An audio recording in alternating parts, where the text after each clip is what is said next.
салом тамошобинони арҷманди барномаҳои радиои озодӣ. меҳмони имрӯзаи мо як шахсияти ҷолиб ҳастанд. оҳангсози маъруф Алишер Латифзода. ҷаноби Латифзода 11 соли охир дар Иёлоти Муттаҳидаи Амрико зиндагӣ мекунанд. Дар баробари эҷоди навову оҳанг дарси мусиқӣ медиҳанд. дастуру методикаи таълимии мусиқии худро тавассути китобу таҳқиқоти илмӣ ва аз роҳи интернет пахш мекунанд. Алишер Латифзода соати 5 субҳ аз кабинети кории худ дар манзилашон дар шаҳри Нью-Йорк ба суҳбати мо ҳамроҳ мешаванд. Салом, субҳи шумо бахайр ва хуш омадед ба барномаҳои мо. то куҷо ҳаёти эҷодии шумо ба унвони як оҳангсозу мусиқийнавоз дар Амрико муваффақиятомез аст?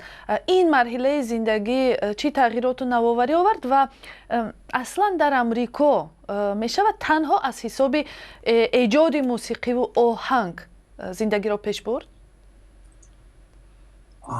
албатта шурӯи ҳар кор аз ҷумла кору зиндагӣ дар кишвари он замон барои мо бегонаву ношиноси Амрико осон набуд. бале. инҷо рақобат хеле сахт аст ва ин конкуренсия дар миёни чизҳои хубу беҳтарин вуҷуд дорад. вале ман гузашта таҷрибаи шурӯъ ва пешбурди зиндагиро дар Қазоқистон ва ҳам Ӯзбекистон ҳам гузаштам. ин таҷриба дар баробари душвор буданаш хеле хуб ҳам буд. мушкилот ва гоҳо маҳрумиятҳо мо аҳли оиламонро қавитар кард. барои ҳамин мо ҳаросе яъне тарсиш надоштем. маро инҷо аллакай ба унвони як оҳангсоз ё композитор мешинохтанд. мо зиндагиро инҷо аз сифр сар накардем. шумо саволи хуб додед ки оё мешавад танҳо бо кори мусиқӣ дар Амрико зиндагиро пеш бурд? бале, ман инҷо танҳо бо мусиқӣ сару кор дорам, вале 5 соли аввал на. ба ҳар кор машғул шудам. дар Амрико шояд танҳо худоҳои мусиқӣ ва ё овозхонҳои жанри реп тавонанд якбора зиндагиро аз мусиқӣ шурӯъ кунанд. вале бурди ман ин шуд ки баъди як муддат одат кардан ба зиндагии ин нав ман тавонистам дубора ба кори дӯстдоштаи худ баргардам ва мисли дигар аҳли ҳунар касбу ихтисосӣ худро тағйир надодам. кори хубе ки кардам ин буд: аз рӯи методикаи таълими худ ман дарси навохтани скрипка, фортепиано ва ҳам дарси оҳангсозӣ ба роҳ мондам. боз як саволтон ба ман маъқул шуд.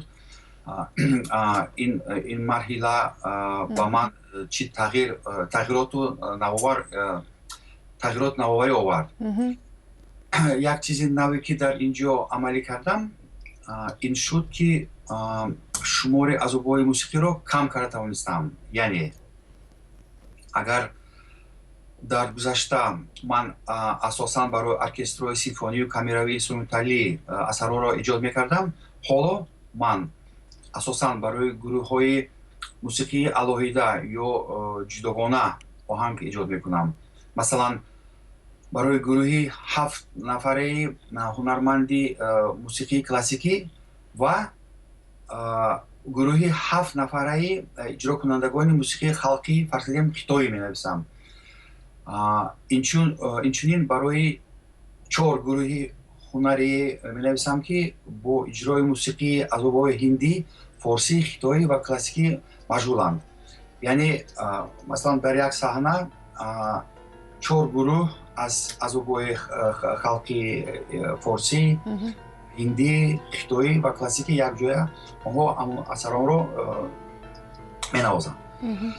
ба наздики як асари наве эҷод кардам ки номаш «Иқрори шайтон» аст ва онро барои фортепиано, вибрафон ва электровиолончел иҷро кардан мумкин аст. ҳоло шумо метавонед ҳамон порча аз ҳамон онро гӯш кунед. хеле хуб.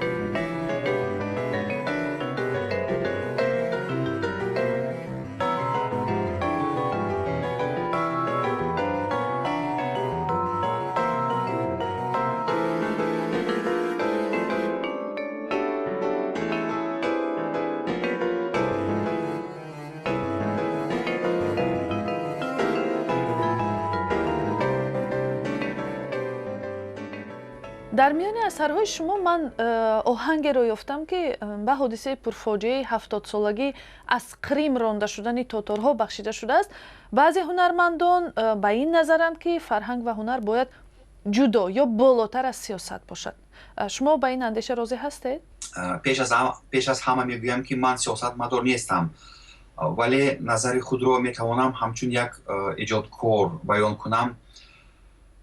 филме ки сохтам муносибати маро ба ин ҳодисаи таърихӣ баён мекунад. ба амри тақдир беш аз 30 сол мешавад ки ман бо намояндаи ин миллати бузург тоторҳои Қирим зиндагии якҷоя дорам.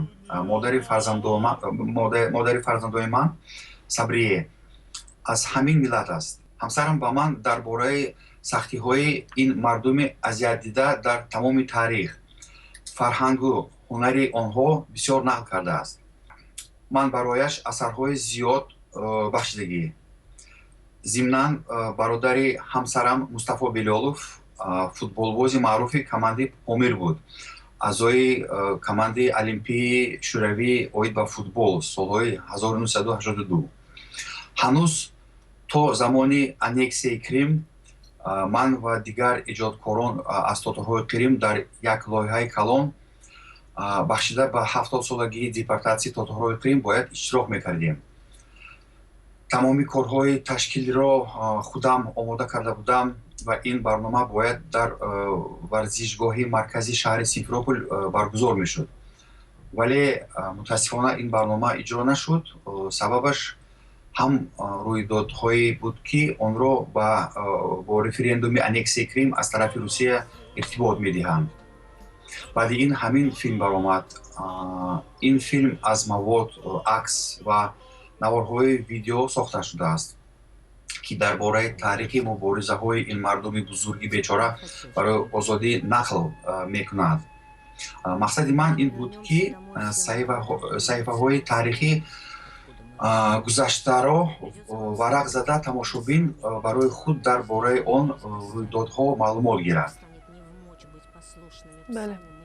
баъзе мунаққидон мегӯянд мусиқиву фарҳанг дар Тоҷикистон то ба пояи мусиқии мардумӣ фаромадааст. дигарҳо мегӯянд ки ин падида сабабҳои объективӣ дорад. баъди солиёни тӯлонӣ таҳти таъсири фарҳанги бегона қарор доштанаш, мусиқии тоҷикӣ тоза дар симои миллӣ шакл мегирад. шумо ба ҳамин масъала чӣ назар доред? ба фикратон зарур аст ки тоҷикон дар фикри шакл додани як фарҳанги вижа ё фарқкунандаи хоси мусиқии худ бошанд, ё ин як процесси табиӣ аст ва ба он намешавад чунин содда назар кард? дар давоми 15 соли охир ман ҳеҷ як мусиқии классикии замонавии оҳангсозони тоҷикро нашунидем. ман чунин имконият надоштам. масалан мусиқии замонавии имрӯзи эстрадӣ тоҷикиро бештар мешиносам, чунки ман масалан дар дохили мошинам ҳамеша оҳангҳои гурӯҳи Авесторо гӯш мекунам. ба фикрам ин гурӯҳ суперпрофессионалӣ аст. ҳамчунин охирин оҳангҳои Баҳодур Неъматов, Далер Назаров, Ҷонибек Муродов ва дигарҳоро гӯш мекунам. ба назари ман кори онҳо хеле казбӣ аст. ҳеҷ зарурати барои сохтани имиҷи мусиқии миллӣ нест. агар чаро пурсед, мусиқии мардуми мо худ як сарвати бебаҳост ва пеш аз ҳама дар баробари мардумони дигари кишварҳои Осиёи Марказӣ ва Кавкоз. фалаки моро бо ҳеҷ як фольклори мардумони дигар омехта намекунед. аз ҳамин хотир ин жанри мусиқӣ ба мисли як сарват, як дороии милливу мардумӣ бояд ки мо аз ҷониби як гурӯҳ ё дастаи мусиқӣ алоҳида иҷро ва тақдим шавад. фаҳмотар мегӯем, фарз кардем фалак як нигин аст, вале он чорчӯб ё қолаб бояд дошта бошад, ки масалан дар як намоишгоҳ онро тақдим кунед. дар ин ҳолат ин нигинро бояд дар як ангуштари ҷо ва тақдим кунед. нақши ин ангуштариро асари мусиқиро замонавӣ иҷро мекунад, ки бо тақдими дурусту нав ва замонавӣ фалакро зинда мекунад. ташаккур. шумо дар тамоми муддати кори оҳангсозиятон дар жанрҳои мухталиф эҷод кардаед. дар дил боз чӣ орзуву нақшаҳо доред? замони орзуи калоне доштам ва мехостам душанберо ба маккаи мусиқии байналмилалӣ табдил диҳам, то ки ба инҷо беҳтарин намояндагони мусиқӣ сафар кунанд. Инҳо дирижёр, оҳангсозон, мунаққидони мусиқӣ, аҳли илм бошанду дар фестивал ё як ҷашновари мусиқӣ дар Тоҷикистон сарҷамъ шаванд. Масалан, тавонанд дар давоми як ҳафта бо ҳамдигар гуфтугӯ, баҳсу кунанд, мусоҳиба, суҳбату бо ҳамдигар ва ҳам аҳли мусиқии Тоҷикистон робита барқарор кунанд. вале ин даъватро дар душанбе нашунидан, шояд вақт надоштанд ё шояд фурсати иҷрои ин барнома ҳанӯз нарасид. ва дар ниҳояти суҳбат шояд шумо барои мардуми Тоҷикистон гуфтани таманниёте доред? кироман, аз ҳама аввал ташаккур барои ин барнома. хеле миннатдор ҳастам. Ман барои ҳамаи ҳамватанон, тамошобинони азиз, дӯстону наздикӣ дар Тоҷикистон дилгармӣ, хурсандӣ, нуру рӯшанӣ орзу мекунам. нур роҳи инсонро равшан мекунад. ҳар қадар роҳи шумо пурнур бошад, ҳамон қадар кас самти роҳу зиндагии худро беҳтару рӯшантар дида метавонад. раҳгум намезанад. барои он ки дар зиндагӣ ҳеҷ гоҳ раҳгум назанед, бештар ба театр барои тамошои спектакл равед ва ба филармония барои шунидани мусиқӣ, ба намоишҳои тамошои расму наққошӣ биравед, шеър гӯш кунед. бовар кунед, баъди ин афсурдагиву дилмондагиятон камтар мешавад ва инсон ҳеҷ гоҳ дар зиндагӣ дар намеёбад. ташаккур ба шумо. имрӯз ҳамсӯҳбати мо Алишер Латифзода, як ҳамватани мо, оҳангсози маъруфи тоҷикистонӣ аз Амрико буданд.